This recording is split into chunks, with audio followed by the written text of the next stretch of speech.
नमस्कार, श्रेष्ठ भारत में आपका स्वागत है। मैं हूं मुक्ता सिंह। ताउम्र साथ निभाने की वो कस्में दो पल में टूट जाती हैं। मोहब्बत से बने इन रिश्तों में आखिर कमी कहाँ रह जाती है। ये शेर मुझे इसलिए कहना पड़ रहा है क्योंकि रिश्तों को बनाए रखने की, खास करके मैरिड कपल्स की चुनौतियां बढ़ती जा रही हैं। आंकड़ों के हिसाब से देश में डिवोर्स के केसेस 50% से भी ज्यादा की दर से बढ़ रहे हैं। जहां दुनिया में इन आंकड़ों में रशिया 40% के साथ हाईएस्ट है, वहीं ग्वाटेमाला और कतर 0.4% के साथ लोएस्ट है। इंडिया में यह आंकड़ा करीब 1.5% के आसपास है। सुनने में ये परसेंटेज भले ही कम लगे, लेकिन नंबर के टर्म्स में संख्या काफी अधिक है। तो आइए समझने की कोशिश करते हैं कि आखिर क्या कारण है हमारे देश में इस तेजी से बढ़ते हुए रेट ऑफ डिवोर्स का। और इस पर बातचीत करने के लिए हमारे साथ इस वक्त मौजूद हैं शिवानी मिस्त्री साधु जी, जो कि साइकोलॉजिस्ट हैं, मैरिज काउंसलर हैं और founder and director of Sarathi counselling services हैं। और हमारे साथ जुड़ रही हैं किरण सिंह, जो कि एक लॉयर हैं और पिछले 32 सालों से उन्होंने बहुत सारे मैट्रिमोनियल डिस्प्यूट्स देखे हैं और साथ ही सोशल इश्यूज पर भी बहुत काम किया है।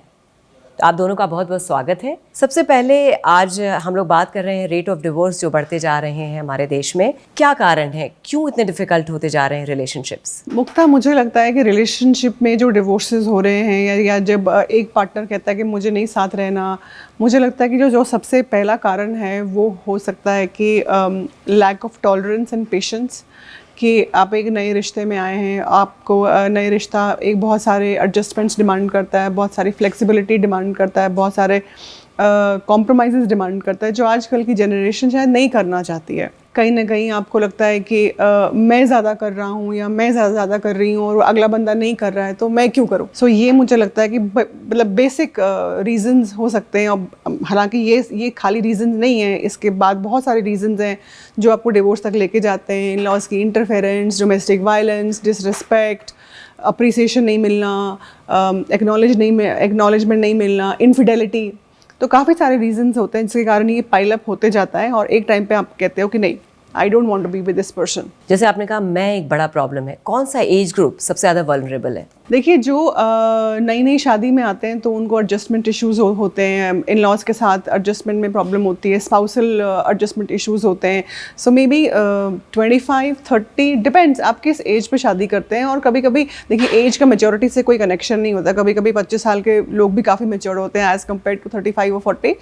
बट जब हम नई नई शादी में एंटर करते हैं किसी भी एज पे, तो एडजस्टमेंट इश्यूज जनरली देखे जाते हैं। जैसे अभी आपने बोला कि सबको ये लगता है कि मैं ज़्यादा कर रहा हूँ, मैं ज़्यादा कर रही हूँ।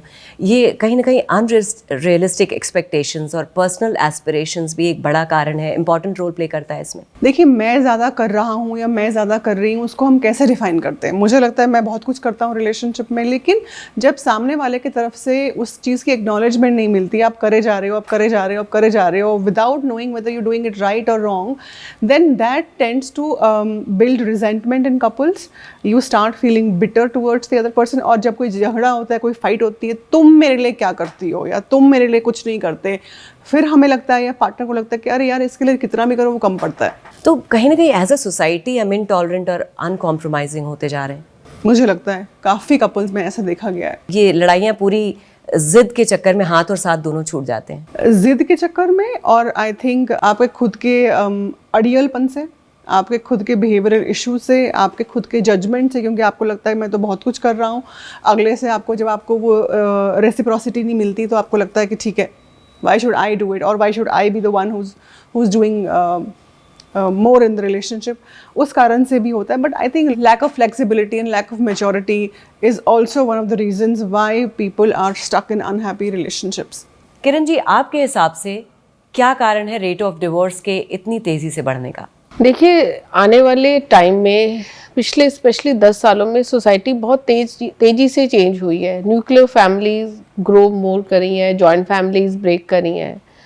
और जो सबसे एक इम्पॉर्टेंट रीज़न है कि हमने अपनी गर्ल्स को तो जेंडर सेंसिटाइजेशन करा और उनको अपग्रेड करा या एम्पावर किया, स्पेशली एजुकेशन ज़्यादा दी, but we fail to do it for our sons. लड़कों पे हमने काम कम करा। जैसे ही कोई महिला की शादी होती है, वो अपने घर आती है, एक उसका स्टेटस चेंज हो जाता है। वो एक बुआ, मामी, चाची वगैरह बन जाती है। सडनली वो एक लड़की से जब वो ट्रांसफॉर्म होती है तो वो उसको ले नहीं पाती है, कोप अप नहीं कर पाती है। तो यंगर स्टेज में टुडे बिटवीन 20 to 30 ये रीजन है डिवोर्स का। फीमेल वो अपना रोल एक्सेप्ट नहीं कर पाती है, एक्सेप्टेंस होने से ही बात बनेगी और या कुछ सेक्रीफाइस करने से। वन चाइल्ड नॉर्म इन दिनों चल पड़ा है, जहाँ पे ओनली गर्ल चाइल्ड है, if she goes to the other family she is not able to adjustment की उसको मेजर प्रॉब्लम होती है। सिमिलरली मेन फोक पे भी अप्लाई होता है। कोई भी मेल है वो एक्सेप्ट तो कर लेता है working women, very smart women and very beautiful women, but वो ये एक्सेप्ट करना भूल जाता है कि it comes with a package. और अगर डिवोर्स हो गया तो इन दिनों वो स्टिग्मा भी नहीं समझा जाता है। अगर स्टिग्मा होता तो शायद ये कम रेट होता कि उनको ये होता कि लोग क्या कहेंगे। First marriage, second marriage, third marriage is a common phenomena. आप सारथी काउंसलिंग सर्विसेज की फाउंडर डायरेक्टर भी हैं। जब मामला पहली बार सारथी में आता है तो कैसे हैंडल करते हैं? I am a pro marriage. I believe that people should work on their marriages at least once before they call it quits. एक मुश्किल शादी को छोड़ना बहुत आसान होता है. It takes 10 seconds to sign the divorce papers. But एक मुश्किल शादी पे काम करने के लिए बहुत टाइम लगता है और बहुत पेशेंस लगती है. तो पहले तो मैं इंटेंट ढूंढती हूँ कपल में और उनके गोल्स हम सर्च करते हैं कि उनकी क्या एक्सपेक्टेशंस हैं, उनके क्या गोल्स हैं थेरेपी को लेके. मैं अपने गोल्स उनको बताती हूँ, मैं अपनी एक्सपेक्टेशंस बताती हूँ. अगर मुझे लगता है कि नहीं ये कपल नहीं टिक पाएगा थेरेपी में, या जो कह रहा है कि मुझे काम करना, लेकिन काम के लिए उस लेवल की डेडिकेशन चाहिए होती है ना, एक रिश्ते को चलाने के लिए जान देनी पड़ती है. वो डेडिकेशन जब तक नहीं हो, वो कमिटमेंट नहीं हो, एक इमोशनल इन्वेस्टमेंट नहीं हो, तो वो चल नहीं सकता. तो अभी तक जितने मतलब आपने बहुत सारे केसेस हैंडल किए होंगे, कितने परसेंट केसेस ऐसे हैं जो आपके इंटरवेंशंस के बाद आप एक फैमिली को डिवोर्स से बचा पाई हैं? I think I would say 80 to 90%. और कितना मुश्किल होता है, कितने रिलक्टेंट होते हैं लोग इसमें? सबसे पहली बात है कि प्रॉब्लम एक्सेप्ट करते हैं कि नहीं? प्रॉब्लम्स एक्सेप्ट करते हैं लेकिन इनिशियली नहीं करते. It takes minimum of 3 months for me to settle them down in therapy, और उसके बाद फिर एक्चुअली काम शुरू होता है. Indian couples are usually very disrespectful people towards each other, and उनको ये बेसिक समझाने के एक रिलेशनशिप के उसमें ही 3-4 महीने हमें लग जाते हैं. उसके बाद फिर एक्चुअल काम शुरू होता है. But any couple who is willing to work on their marriage, it is not difficult, but it takes lot of time. किस तरह के केसेस से डील करते हैं आप लोग रोज, और कौन सा एज ग्रुप इसमें ज़्यादा वल्नरेबल आपको लगता है? एक बहुत स्ट्रेंज जो चीज़ सोसाइटी में आई है वो है in the age group of 40 and 50s. 40 में बच्चे बड़े हो चुके हैं यार, और either they are in teens. Couple are taking divorce and there is in some of the cases कोई रीजन नहीं होता. वो कहते हैं जी नहीं हम थक चुके हैं, हम नहीं एक साथ रहना चाहते, हम बहुत रह लिए. और आइदर जिनके बच्चे और भी बड़े हो गए हैं, अब्रॉड चले गए, हस्बैंड वाइफ रह गए हैं, तो वुमेन इज सेइंग कि मैंने बहुत कर लिया, मेरे से नहीं करा जा रहा, या हस्बैंड इज सेइंग कि मैंने निभा दिया, मैं नहीं निभा सकता, I want to stay alone. Younger generation जो है, specially between you can say 20 to 30 जो एज ग्रुप है, उसके अंदर डिफरेंट रीजन है. उसके अंदर कंपैटिबिलिटी है रीजन, भाई मुझे पसंद नहीं आया, ही इज नॉट गुड, इसकी आदतें अलग है. या कई कपल्स में ये भी देखने में आया है कि उन्होंने 30 तक कोई they don't have any issue, neither they want to have in future, so they say कि we want to split. Reason sometime I fail to understand why they are splitting, because they come to the court में आके mutual consent sign करते हैं and they are good friends talking to each other, court में हंस रहे हैं, बाहर lunch के लिए जा रहे हैं, फिर भी डिवोर्स ले रहे हैं. शिवानी जी, अभी हम लोग ऑफ कैमरा भी बात कर रहे थे, इनफिडिलिटी एक बहुत ही रैम्पेंट और कॉमन प्रॉब्लम हो गई है दोनों ही जेंडर्स में, तो इससे कैसे डील करें? देखिए, इनफिडेलिटी तो एक सिम्टम होता है एक प्रॉब्लम का, लेकिन इनफिडेलिटी क्यों होती है? कोई रात को सोच के सुबह उठ के ये नहीं बोलता कि अच्छा मेरे को आज अफेयर करना है. इनफिडेलिटी के कुछ कारण हो सकते हैं. कभी कभी कम्युनिकेशन ब्रेकडाउन होता है रिलेशनशिप में, ट्रस्ट एंड रिस्पेक्ट इश्यूज होते हैं, healthy boundaries are not set, family interferences from both side, sexual connection too less और too often, any addiction, any mental illness issues. देखिए, इनफिडेलिटी एक चॉइस होती है, लॉयल्टी एक रिस्पॉन्सिबिलिटी होती है. कोई आपके सर पे बंदूक रख के ये नहीं बोलता कि तुम्हें अफेयर करना है. मोरालिटी का बार गिरता जा रहा है. अब मोरालिटी को डिफाइन करना मुश्किल है कि कैसे हम डिफाइन करते हैं, but again it's a choice. आप कितने भी नाखुश हैं, आप अपने पार्टनर को ये बोल सकते हैं कि I am unhappy in this marriage, let's talk about it, rather than going behind your partner and doing such things. Kiran ji, आप पिछले 33 सालों से ये सब चीज़ें देख रही हैं, सॉल्व कर रही हैं, आपको नेचर ऑफ केसेस में क्या चेंज देखने को मिल रहा है? नेचर ऑफ केसेस में जो सबसे बड़ा चेंज जो मुझे लगा है, that one, more women are coming forward for a divorce, and the second is that in few cases women have given custody of their children to the husband, अपनी alimony ली, अपना डिवोर्स लिया और खत्म। Shivani ji, early warning signs that a marriage is heading towards divorce.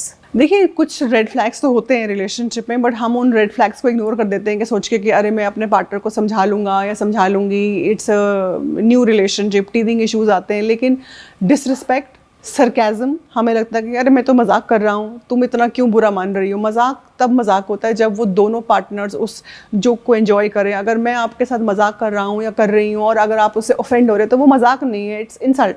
और मुझे लगता है न्यूक्लियर फैमिलीज भी इसके लिए जिम्मेदार हैं। मुझे लगता है कि फैमिली से ज़्यादा तो इंडिविजुअल, हम तो वही कर रहे हैं ना जो हमने सीखा है बचपन में। तो हमारी आज के डेट में अगर कोई इंसान स्टबर्न है या वो टेंट्रम थ्रो कर रहा है तो वो आज नहीं, वो बचपन से करता आ रहा है।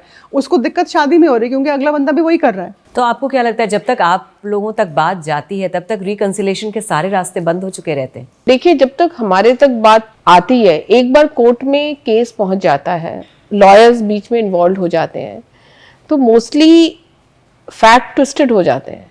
जब ट्विस्ट हो जाते हैं और लॉयर्स खड़े होकर कोर्ट में दोनों पक्ष एक दूसरे को कुछ ना कुछ बोल रहे होते हैं, ग्राउंड ऑफ एडल्ट्री, क्रुएलिटी, तो बात और बिगड़ती है, बनती नहीं है। अगर हम कोर्ट की जजमेंट्स देखें, सुप्रीम कोर्ट की, हाई कोर्ट्स की, तो कोर्ट भी अब कहने लगा है इन नंबर ऑफ जजमेंट कि आप किसी को कंपेल नहीं कर सकते एक साथ रहने के लिए। शिवानी जी, 3 मोस्ट इंपॉर्टेंट टिप्स कपल्स के लिए जिससे वो अपनी शादी को इंटैक्ट और वर्केबल बना सके। Respect, respect, respect. Second thing, appreciation and acknowledgement what the partner is doing for you, that's making you happy.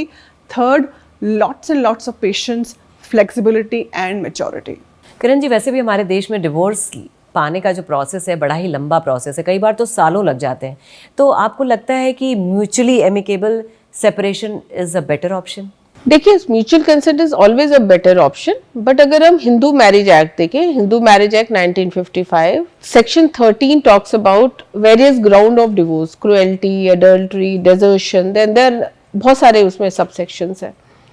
वो जो सारे सब सेक्शंस हैं उसके बिना पर हम डिवोर्स डालते हैं, either the husband is filing और वाइफ इज फाइलिंग। वाइफ या हस्बैंड को अपनी बात साबित करनी पड़ती है कि हाँ भाई ये क्रूअल था या ही और she was involve in adultery. वो साबित करने में टाइम लगता है, गवाही होती है, कई बार केस पे डेट पढ़ने की वजह से वो लंबा खिंच जाता है। किरण जी, एक लॉयर होने के साथ साथ आप एक महिला भी हैं, आप सोशल इश्यूज पर इतने काम भी करती हैं।